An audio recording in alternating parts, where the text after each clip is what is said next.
Bonsoir à tous et bienvenue dans NCI 360, le magazine de la rédaction qui revient chaque semaine sur les grandes actualités politiques, sociales et africaines. Au sommaire ce soir, les grandes leçons de la présidentielle de 2025, un scrutin calme et décisif marqué par la victoire du président sortant Alassane Ouattara.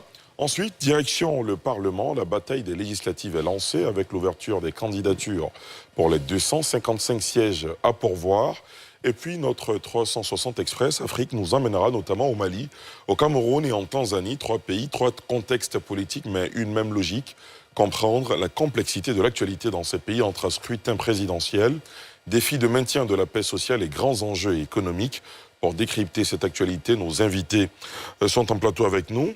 Docteur Alain Rousseau, il est écrivain, enseignant-chercheur à l'Université Alassane Ouattara de Bouaké. Bonsoir et bienvenue. Bonsoir Ali. Merci d'être là. Docteur Arthur Banga, historien, spécialiste des questions de défense et de sécurité. Bonsoir et bienvenue. Salut. Comment ça va? Très bien. Merci d'être là, merci beaucoup. Augustin Couillot, journaliste, éditorialiste. Bonsoir et bienvenue. Bonsoir Ali. Merci d'être là. Merci. Professeur Yassine Nogbou, enseignant de philosophie à l'Université Alassane Ouattara de Bouaké. Bonsoir et bienvenue. Bonsoir Ali. Tout va bien? Dieu fait grâce. Merci beaucoup. Guillaume Bateau, journaliste et directeur général du quotidien Liberté. Bonsoir et bienvenue. Bonsoir Ali. Vous allez bien, Guillaume? Ça va. Très bien, merci. Landry Couillot, juriste et enseignant formateur à l'ENA. Bonsoir et bienvenue, Landry. Bonsoir Ali. Merci encore une fois d'avoir accepté notre invitation.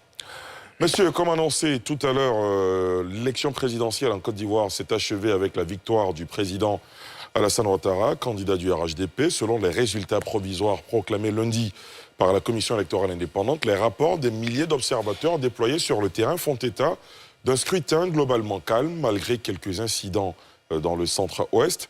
Ces résultats devraient être entérinés par le Conseil constitutionnel dans les prochains jours.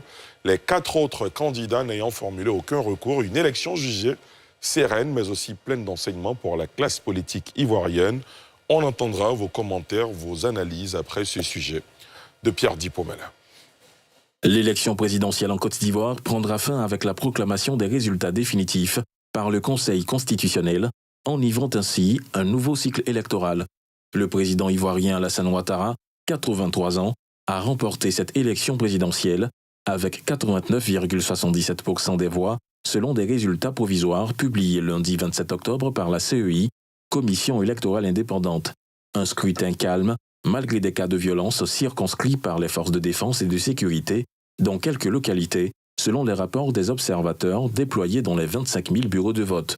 Cette présidentielle, comme toutes celles qui s'organisent en Côte d'Ivoire depuis 1990, s'est déroulée dans un contexte tendu avec l'absence des candidats du PDCI-RDA et du PPACI qui, à par ailleurs, n'ont pas donné des consignes de vote, ce qui a placé le taux de participation au centre de toutes les attentions. Un peu plus de 50% selon la CEI, l'organe en charge des élections en Côte d'Ivoire. Les 4 autres concurrents ont reconnu leur défaite, accusant le climat de peur qui aurait empêché des milliers d'électeurs à se rendre dans les bureaux de vote. Ils ont appelé des réformes électorales profondes. Monsieur, quelles sont les leçons pour vous de ce scrutin? Augustin Couillon, on commence avec vous. Moi, ce que je retiens, c'est que il est pratiquement illusoire de croire qu'on peut empêcher le vote dans un pays quand l'État est déterminé à l'organiser. Et c'est ce que je retiens. Je pense que depuis 1995, avec le boycott actif engagé par le parti de Laurent Gbagbo, le FPI de l'époque et le RDR du président Alassane Ouattara, on s'est vite rendu compte qu'en dépit de l'opposition à ces élections, le vote a eu lieu. Et le président Bédié avait été élu président. Et après, il y a d'autres cas, et c'est le cas qui vient de se présenter. Je pense que prochainement, il faudra que l'opposition envisage d'autres façons de prendre. Quand bien même on peut comprendre leur frustration, quand leurs leaders ou bien leurs candidats ne sont pas acceptés pour aller... Ne sont pas retenus? Ils ne sont pas retenus pour aller à l'élection. Il faudra réfléchir à d'autres façons de voir, parce que quand un État est déterminé, des partis qui n'ont pas d'armée, qui n'ont pas d'autres choses pour contrecarrer les plans de l'État, ça ne peut pas marcher. Donc voilà, on a connu des situations un peu difficiles pour certaines régions, tout ça, mais la réalité, c'est que l'élection a eu lieu et il faudra en tenir compte pour les prochaines situations qui vont se présenter. Très bien, André Couillon.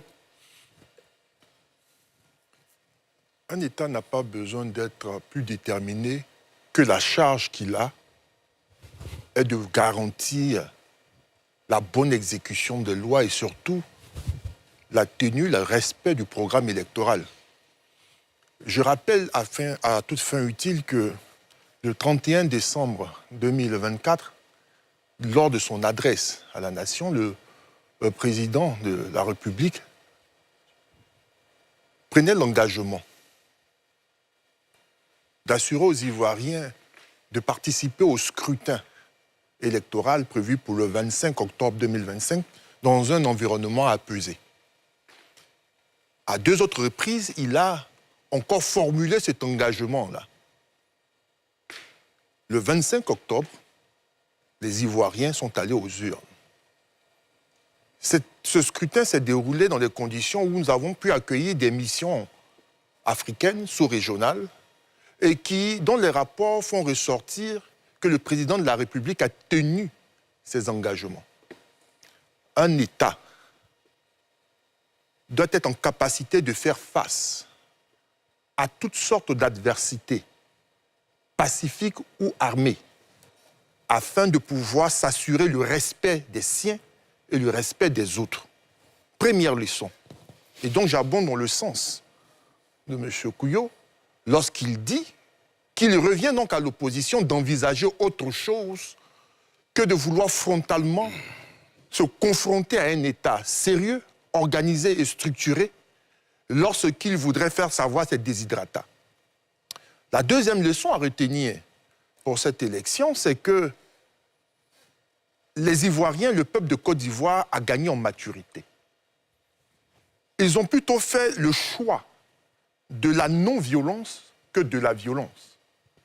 Parce que les appels à la violence se sont démultipliés au travers de diverses personnes, étant donné que ceux qui portaient ce combat, du point de vue du leadership, ont disparu au point que celui-ci était éclaté, diffus. Nous avons vu apparaître de nouveaux leaders portant des discours insurrectionnels, appelant à brûler, à détruire, à s'attaquer aux forces de l'ordre, mais que les Ivoiriens, dans leur grande majorité, à défaut d'aller voter, ont préféré rester chez eux. Ils ont compris le message. Ils ont compris que la Côte d'Ivoire est leur bien commun. Il y a des acquis qui leur permettront de pouvoir envisager un avenir radieux, à titre individuel et collectif. Ils n'ont pas répondu à cet appel, en tout cas pour la large majorité. Et ça, c'est important de le souligner, que tout le monde doit comprendre que nous avons fait un choix, celui de pouvoir régler nos différends dans les urnes par voie démocratique, car c'est aussi un droit pour l'Ivoirien qui est électeur de ne pas aller voter. Il préfère ainsi agir ou se prononcer dans ce sens-là, plutôt que de descendre dans la rue, aller faire la bagarre. Et ça, c'est important, il faut féliciter les Ivoiriens. Et le troisième point, pour le moment que je peux citer, c'est le professionnalisme de nos forces de défense et de sécurité. Parce que si nombre de personnes envisageaient des centaines de morts dans leur projet macabre, les actions menées par les forces de défense et de sécurité en vue de contenir ce qui commençait à se transformer en une véritable guérilla urbaine nous ont permis de pouvoir éviter la catastrophe. Il va falloir féliciter et saluer cela parce que c'est le fruit d'investissements, de travail, de formation de plus d'une dizaine d'années, nous permettant de doter la Côte d'Ivoire de forces de défense et de sécurité professionnelles, utilisant des méthodes démocratiques en vue de pouvoir assurer aux Ivoiriens la paix et la tranquillité. Dion Bateau. Oui, je pense que, comme l'a dit un peu Landry, moi je tire trois grandes leçons. La première, on l'a dit, c'est la grande maturité des Ivoiriens, qui dans leur grande majorité ont refusé la violence qu'on leur proposait, le désordre, la bagarre, la chélie. Et vraiment, il faut féliciter les Ivoiriens. Mais je crois aussi que M. Couillot, Augustin, pas Landry, l'a dit aussi, c'est une grande tradition. On a vu que depuis 1995, il a rappelé, tous les appels au boycott actif n'ont jamais, en réalité, empêché le vote. Donc, la première leçon, c'est la grande maturité des Ivoiriens qui sont passés à autre chose, qui ont compris que notre pays ne pouvait pas s'enliser dans les conflits à n'en point fini et qui ne se justifient pas d'ailleurs.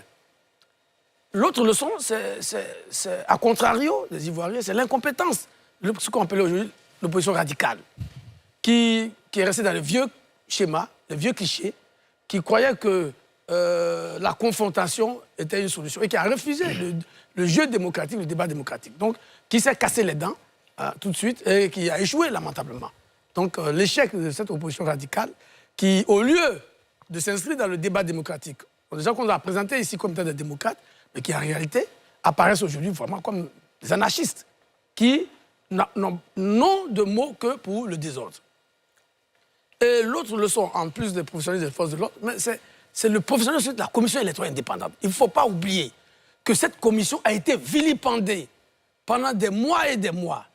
Mais on se rend compte que la commission a travaillé de façon professionnelle et nous avons eu les résultats rapidement, pratiquement 48 heures après, et on a vu qu'en dehors de quelques zones où il y a quelques incidents, les élections sont bien déroulées, les agents des bureaux de vote étaient à l'heure, le travail a été fait correctement et très rapidement, dès la fin du scrutin, le président de la Société était en mesure de donner le taux de participation et de se projeter sur les résultats. Donc, la commission, malgré cette guerre qu'on lui a menée, a démontré que les Ivoiriens pouvaient avoir confiance en elle et elle a rassuré. Donc, pour moi, au final, l'opposition s'est fouvoyée, l'opposition radicale, parce qu'il y a d'autres opposants qui ont participé au scrutin, qui ont été dans le jeu, et il faut les féliciter. L'opposition radicale incarnée par le Front commun a démontré qu'elle était dépassée aujourd'hui. Donc c'est une opposition qui n'a pas vu le temps passer. Les Ivoiriens aujourd'hui aspirent à une démocratie authentique où les idées s'expriment, où les débats contractuels se font dans le respect des lois de la République. Donc je pense que c'est les trois grandes leçons. En plus du président des forces de l'ordre, Landry l'a déjà dit, je ne vais pas revenir dessus, mais qu'il va falloir capitaliser pour... Je pense qu'avec ce scrutin, on est sorti définitivement de la violence. En 2030, je ne crois pas que d'autres opposants reviendront encore faire un remake de ce qu'on a vu aujourd'hui. On a vu 2010, 2020, 2025, je crois que c'est la fin du cycle infernal des bagarreurs. Docteur Ayoussou? Concernant la relative paix, je voudrais dire par là